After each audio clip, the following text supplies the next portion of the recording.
ஐயா, எனக்கு சொந்த ஊரு சமயபுரம். என் புருஷன் ரொம்ப கோபக்காரர். என்னையும் என் பிள்ளைங்களை விட்டுட்டு ஆண்டியா அலைஞ்சிட்டு இருக்காரு. என் மூத்த பிள்ளைக்கு ஓடி ஆடி எதுவுமே செய்ய முடியாது. முச்சந்தியில உட்கார்ந்துட்டு இருக்கான். ரெண்டாவது பிள்ளைக்கு முறப்பொண்ணத்தான் கட்டி வச்சோம். அவன் என்னடான்னு அவளை விட்டுட்டு ஒரு குரத்தையோட மலைக்கு மலை சுத்திட்டு இருக்கான். எல்லாம் இருந்தும் எனக்கு எதுவுமே சரியா அமையல. உங்களை பார்த்தா ஏதாவது பொழப்புக்கு வழி பண்ணுவாங்கன்னு ஊர்ல சொன்னாங்க. அதுதான் உங்களை பார்த்துட்டு போலான்னு வந்தேன். நானும் ஒண்ணு போலதாம்மா. நான் பெத்த பிள்ளைங்க என்ன காப்பாத்தல, நான் வளர்த்த பிள்ளைதான் என்ன காப்பாத்திக்கிட்டு இருந்தேன்.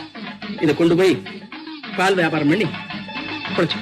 மனிதனுக்கும் மகேஸ்வரிக்கும் இடையில நடந்த போட்டியோட முடிவுதான் இது. நான்கிற வார்த்தைக்கு நமச்சிவாயத்தின் துணைவி நான் தான் விளக்கம்.